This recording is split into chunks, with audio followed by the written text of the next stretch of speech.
Assalamualaikum warahmatullahi wabarakatuh.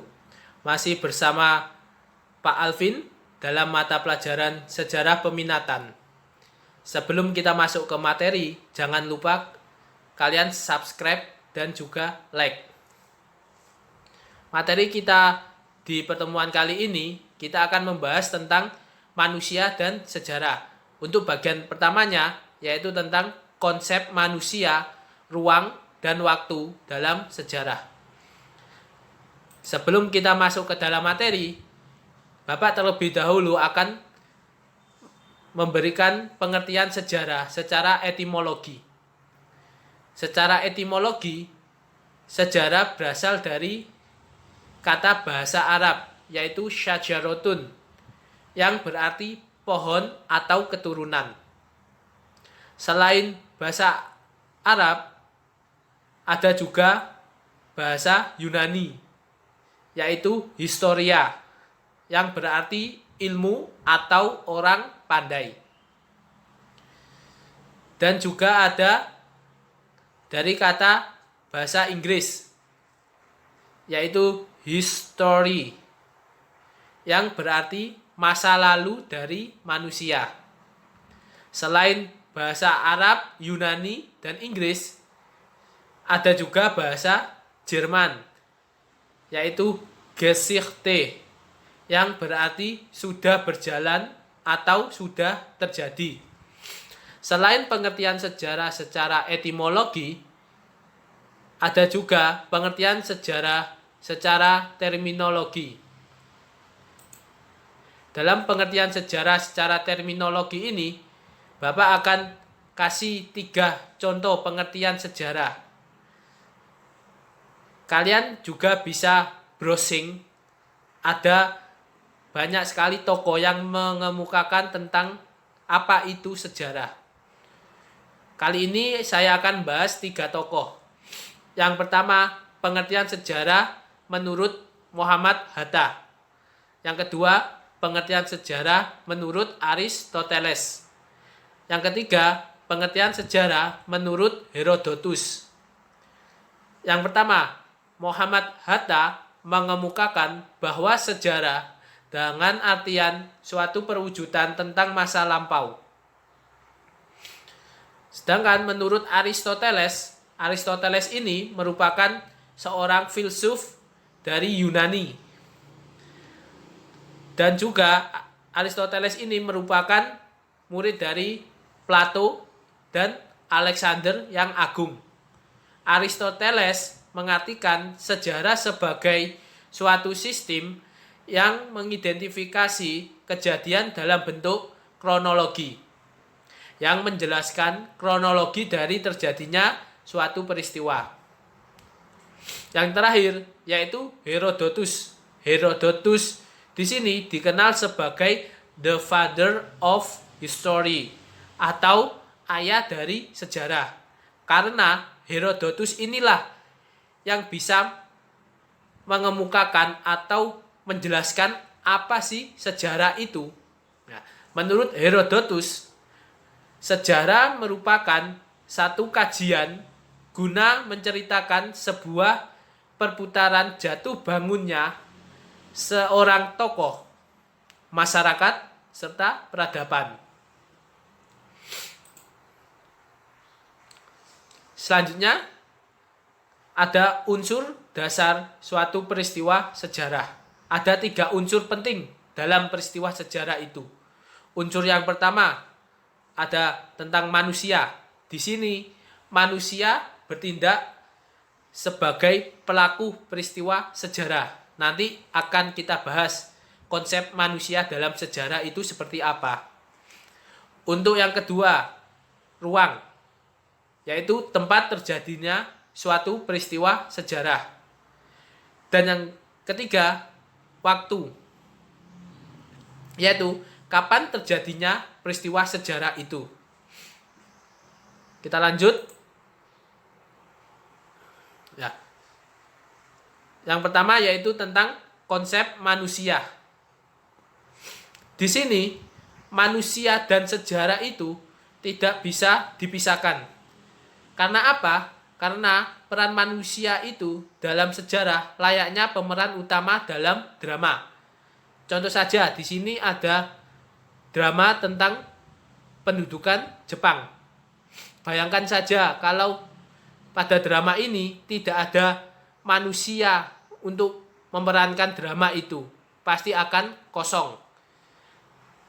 Contoh lainnya, untuk yang perempuan, kalau suka nonton drama Korea, di situ pasti ada seorang tokoh manusia yang memerankan suatu adegan tertentu dalam drama tersebut. Begitu pula peran manusia dalam sejarah itu sangatlah penting. Nah, karena itu, manusia bisa disebut sebagai penggerak sejarah. Dan juga manusialah yang membuat suatu perubahan dalam sejarah tersebut.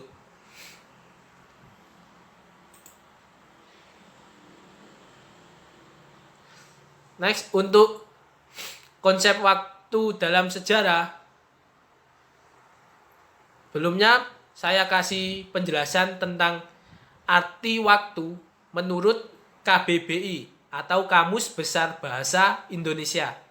Menurut KBBI, waktu adalah seluruh rangkaian saat ketika proses, perbuatan, atau keadaan berada atau berlangsung. Waktu dapat berupa detik, menit, jam, hari, bulan, tahun, tanggal, dan lain-lain. Waktu merupakan salah satu konsep dasar dalam sejarah. Waktu di sini terbagi menjadi 3, yaitu masa lalu, masa sekarang, dan masa depan. Ketiga masa atau waktu ini akan saling berhubungan.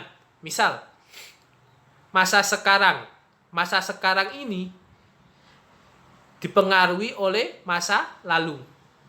Jadi, masa lalu berpengaruh terhadap masa sekarang.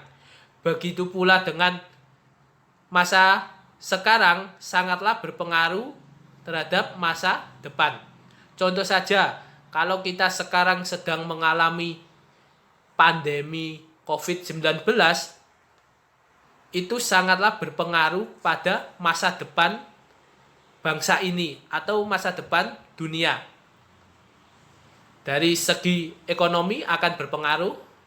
Jadi misal nanti pada masa depan, nanti seseorang atau orang-orang akan terbiasa untuk memakai masker karena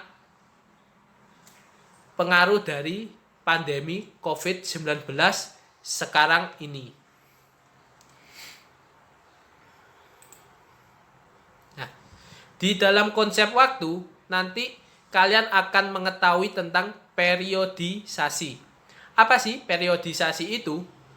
Periodisasi adalah pembabakan masa atau waktu yang digunakan untuk mengetahui berbagai peristiwa dalam sejarah. Tujuan periodisasi adalah untuk mempermudah memahami peristiwa sejarah.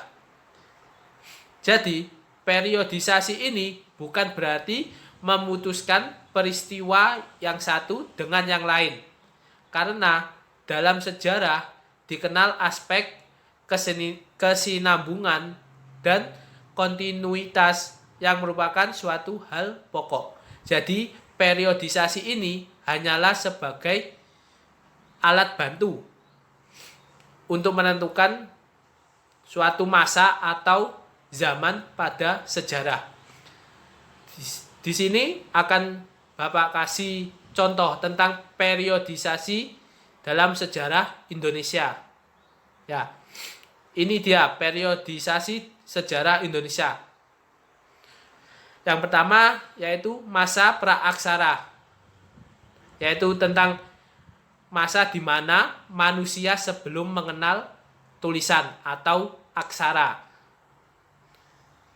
Setelah masa praaksara ini nanti akan ada masa Hindu-Buddha, di mana nanti agama Hindu-Buddha ini masuk ke Nusantara atau Indonesia menggantikan agama pada masa praaksara, yaitu agama atau kepercayaan animisme dan juga dinamisme.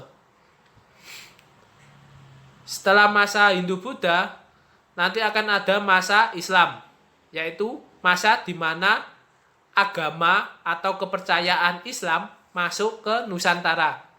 Nah, ketiga masa ini nanti kalian akan pelajari dalam sejarah Indonesia kelas 10. Untuk kelas 11-nya, kalian akan mempelajari tentang masa kolonialisme Barat, yaitu masa di mana bangsa-bangsa Barat atau bangsa Eropa masuk ke Indonesia untuk mencari sumber kekayaan, yaitu rempah-rempah. Selanjutnya, masa tentang pendudukan Jepang. Di sini nanti kalian akan belajar tentang pendudukan Jepang di Indonesia, yang mengaku kalau Jepang itu saudara tua dari Indonesia. Biasa dikenal dengan istilah Nippon. Jepang ini sebagai Nippon. Setelah masa pendudukan Jepang, kita akan belajar tentang masa kemerdekaan, yaitu masa di mana ketika Indonesia ini sudah merdeka.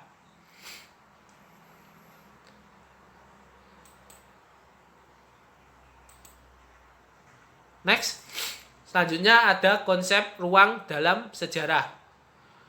Ruang atau dimensi spasial merupakan tempat atau wilayah terjadinya berbagai peristiwa sejarah. Segala peristiwa sejarah yang berlangsung haruslah nyata. Jadi kalau kalian sedang bermimpi tentang suatu kejadian di masa lalu, contoh saja, pada suatu malam, waktu kalian tidur, kalian bermimpi kalau kalian ini sedang berada di tengah-tengah perang. Apakah mimpi kalian itu bisa dijadikan sebuah peristiwa sejarah? Tentunya tidak bisa. Karena apa? Karena segala peristiwa sejarah haruslah berlangsung dengan nyata. Jadi kalau kalian mimpi itu tidaklah nyata. Nah, di sini konsep ruang dalam sejarah itu ada 3. Ruang lokal, nasional, dan dunia. Yang dimaksud dengan ruang lokal adalah di mana peristiwa itu terjadi dan hanya mempengaruhi daerah tersebut. Jadi misal ada kecelakaan di daerah Jombang. Nah, berarti kan pengaruhnya cuma ada di daerah Jombang saja. Tidak bisa berpengaruh ke daerah Malang, Kediri, tidak akan berpengaruh. Itu contoh dari sejarah atau konsep ruang dalam sejarah, yaitu konsep lokal. Yang kedua, yaitu nasional.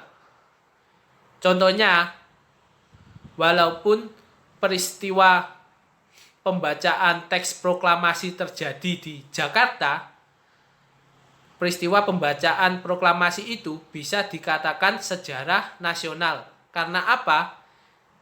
Karena pengaruh yang ditimbulkan atau diakibatkan dari peristiwa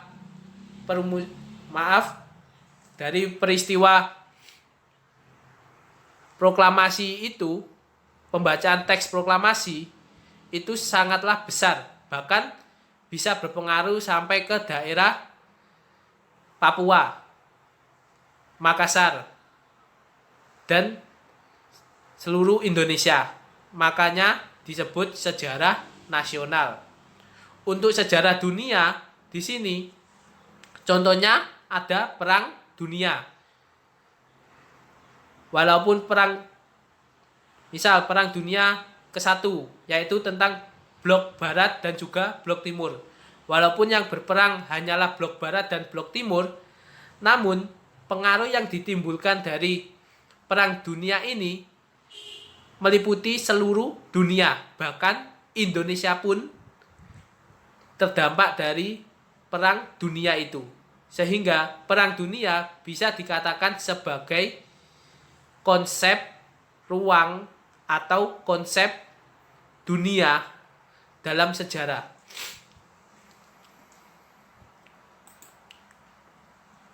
Nah, di sini akan Bapak kasih contoh tentang konsep manusia, ruang, dan waktu dalam sejarah. Nah, foto di samping ini merupakan foto dari peristiwa proklamasi kemerdekaan 17 Agustus 1945, yaitu peristiwa tentang pembacaan teks proklamasi oleh Soekarno dan Hatta di Jalan Pegangsaan Timur. Nah, di sini konsep manusianya yaitu ada Soekarno, Hatta, dan tokoh lain dalam peristiwa tersebut. Misalnya tokoh dari pemuda ada Soekarni, terus ada tokoh yang mengetik teks proklamasi yaitu Sayuti Melik, dan juga ada tokoh yang menyediakan rumah untuk tempat diskusi atau tempat merumuskan teks proklamasi yaitu rumah Laksamana Maida. Untuk konsep waktunya yaitu pada tanggal 17 Agustus 1945. Di sini konsep waktu yang ada di peristiwa pembacaan teks proklamasi yaitu pukul 10 pagi hari pada tanggal 17 Agustus 1945. Dan untuk konsep ruangnya yaitu berada di rumah Soekarno yang berada di Jalan Pegangsaan Timur, Jakarta. Kenapa kok berada di rumah Soekarno? Sebelumnya proklamasi ini direncanakan di lapangan Ikada, sehingga para tentara Jepang sudah bersiaga di lapangan Ikada. Maka dari itu pembacaannya diganti di rumah Soekarno-Hatta di Jalan Pegangsaan Timur, Jakarta. Nah, untuk tugas kalian pada pertemuan kali ini yaitu jelaskan pengertian konsep manusia, ruang, dan waktu dalam sejarah. Yang kedua, mengapa diperlukan periodisasi dalam sejarah. Yang ketiga, carilah artikel sejarah dan tunjukkan konsep manusia, ruang, dan waktu. Sekian penjelasan materi dari saya. Terima kasih. Salam jas merah. Jangan sekali-kali melupakan sejarah. Wabillahi taufik walhidayah. Waridhoi walinaya. Wassalamualaikum warahmatullahi wabarakatuh.